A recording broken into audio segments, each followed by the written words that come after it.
What's going on, everybody? First off, I want to start by introducing myself. My name's Aaron, and the whole purpose of this channel is exactly what the title says, or exactly what the channel is named. Let's Talk Mavs. Just one fan to another fan, just chopping it up about the Mavericks.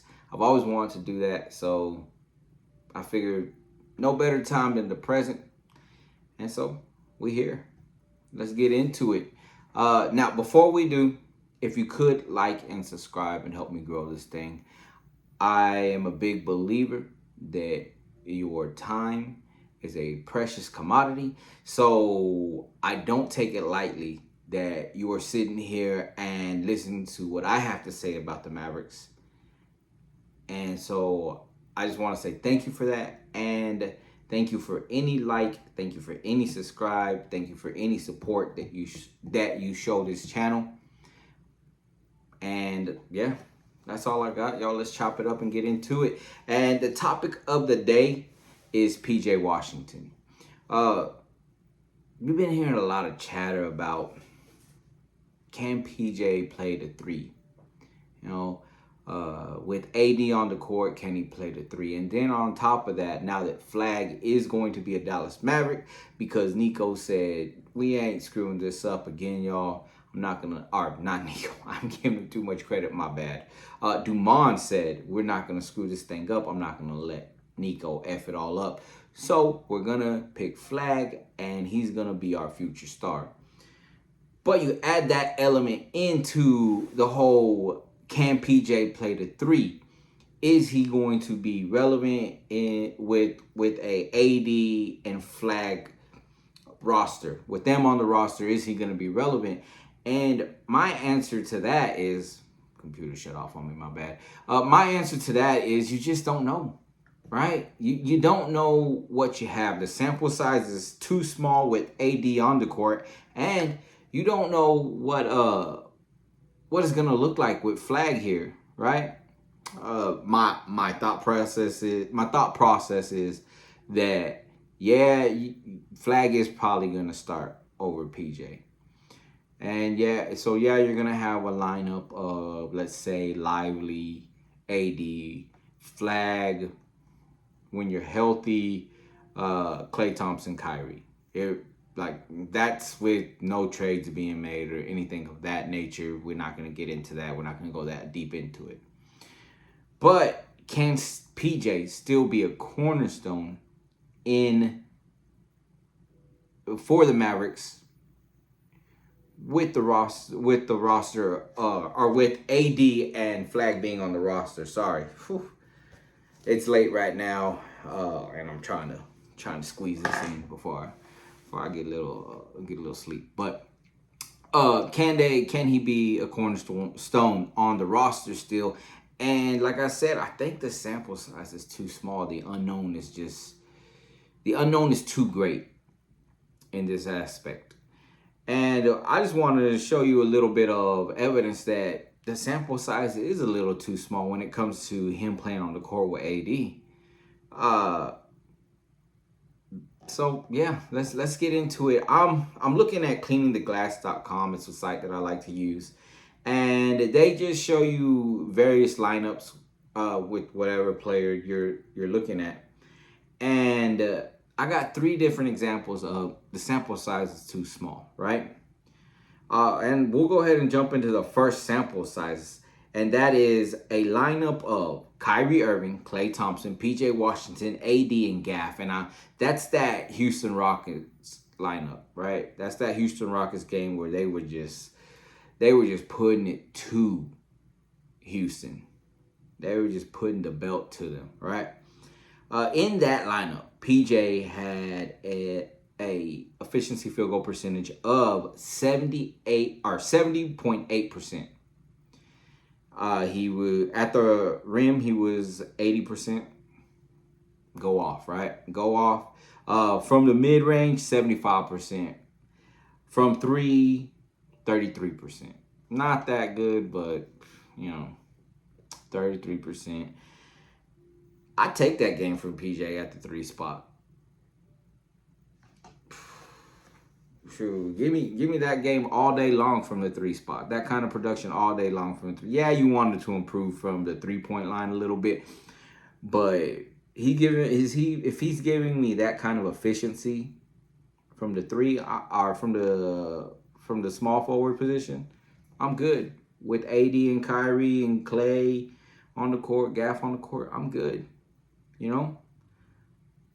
But guess how many possessions they played together.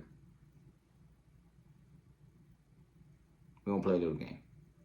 And just guess how many possessions. And if you said more than 11 possessions, you're wrong. That's pretty much all they played. 11 possessions together. Before, the whole PJ spraining his ankle and AD pulling his groin or abdomen. I'm not sure what was going on there. I'm pretty sure. I think it was his groin. I just don't want to be wrong about that. But it was his groin, abdomen, somewhere in that region. He pulled it, and we all know the story. He was out for a minute, right? With that being said, it was a small sample size. 11 possessions, you really can't do anything with that. You can't really make any kind of educated guess of whether PJ is going to be able to play the 3 spot or not with AD on the court. So why don't we get into another lineup where AD's on the court at the 4, PJ's at the 3. Let's check it out. This one is Spencer Dinwiddie, Klay Thompson, PJ Washington, AD, and Lively. All right.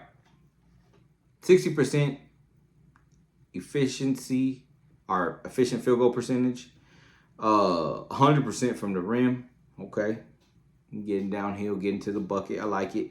42.9% from the mid-range. You would like that to be a little bit more. 37.5% from 3. I'll take it. That's a good 3-point, that's a good efficiency from 3. In my opinion, I could be wrong. I could just be, a little biased and playing PJ up because he is one of my favorite players. But 37.5% from 3, I'd take that. But guess how many possessions they played together in this lineup? If you said more than 26%, you're wrong. Yeah, that's it. 26 possessions together. I said percent. 26 possessions together is what I meant to say. That's a small sample size. Yeah, it's more than 11, but still, nothing you can just go off of definitively, Nothing you can say, okay, that gives me confidence in saying, oh, that guy can play the 3, that guy can't play the 3. You just can't make an educated, not guess, but just can't give you an educated opinion off of just saying, okay, 26 possessions, decent 3-point shooting, great at the rim, average from the mid. You just can't make an educated guess. So you know what? Let's get one more lineup in, right? Let's see. Let's get one more lineup where AD's at the 4, PJ's at the 3. All right, and this one it's Jaden Hardy at point. Oh wait, nope. I was off on that one. Let's see what we got. Okay. Kai. Here we go. Come on now.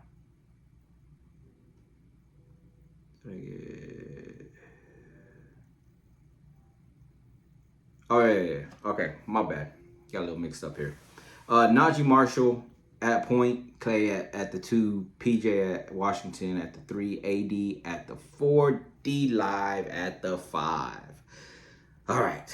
So in this game, 45.3% efficient field goal percentage. 75% at the rim. PJ still doing this thing, getting to the rim. From the mid-range, 33% trash. I'm just going to call it like it is, trash. That was bad. Come on now, PJ. 25% from the 3-point line. Oh boy. Okay, you if he wasn't cooking in this game, at least not his shot wasn't there. He was probably getting downhill a lot in this lineup trying to get to the bucket because he wasn't cooking from the 3-point line or the midi.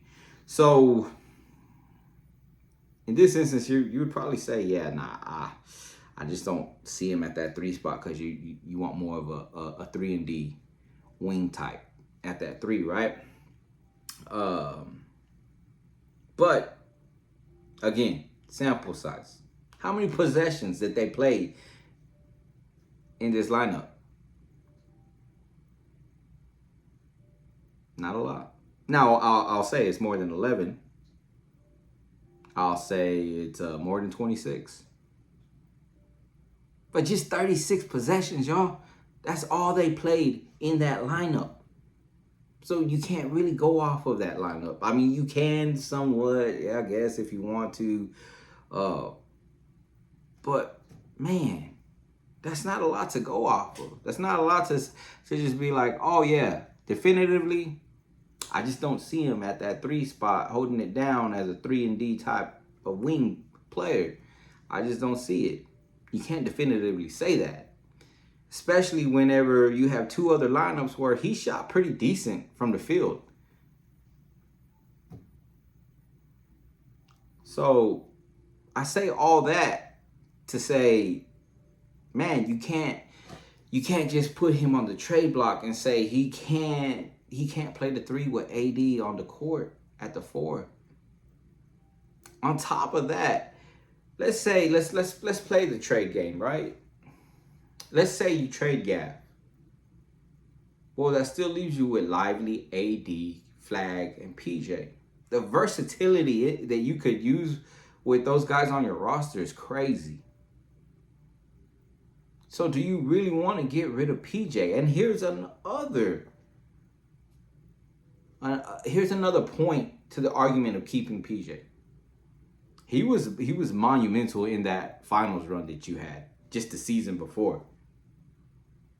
But dude stood on business in the Clippers series, and then in the OKC series, he was a big part of your win. I mean, what was it that where he got fouled? He got fouled at the end of the game by Shea to put that game away. He did great at defending Shea in that series.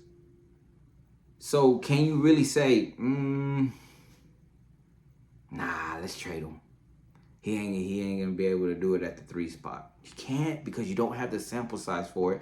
And past history shows that he can be an effective player. Now, like I said, at the 3, we just don't know. But he can be an effective player. You're not always gonna have AD on the court at the 4. You're not always gonna have AD on the court at all points at every point of the game. Rotations are gonna switch up. You can switch it up. I mean, I could see a small ball rotation where you have Flag and PJ on the court at the 4 and the 5 spot. I could see a rotation where you have PJ and AD on the court at the same time, but AD's at the 5, PJ's at the 4, or you have Lively and PJ on the court at the same time. Or you have Lively, Flag, PJ. You have AD, Flag, PJ, or vice versa. Switch it all up. Like I said, the lineups can get you can get versatile with those lineups. So I say let's hold up on this whole trade PJ. He honestly creates depth for you, and it's not just any kind of depth. It's not just like, oh yeah, throw him out there. This dude, he creates some serious depth for you. So that's all I got, y'all. I mean, that's my spiel. I could just be I could be real biased right now and saying hold up on this whole trade PJ thing. Honestly, it could really all blow up. I don't know. What do y'all think? Y'all let me know in the comments. What do y'all think? Am I just being a little too biased and favoring PJ a little bit too much? And is he too great of a trade asset to pass up on getting, maybe a point guard or upgrading at the point guard position or at the guard position altogether? Is he just too much of a valuable trade asset to pass up on it, Or should we keep him on the roster because of the versatility that he brings and the different things that we could do with him and how important he was in that finals run? Y'all let me know in the comments. That's all I got for today. I appreciate your time. Like I said, if you could like and subscribe, I would much appreciate it. And until next time.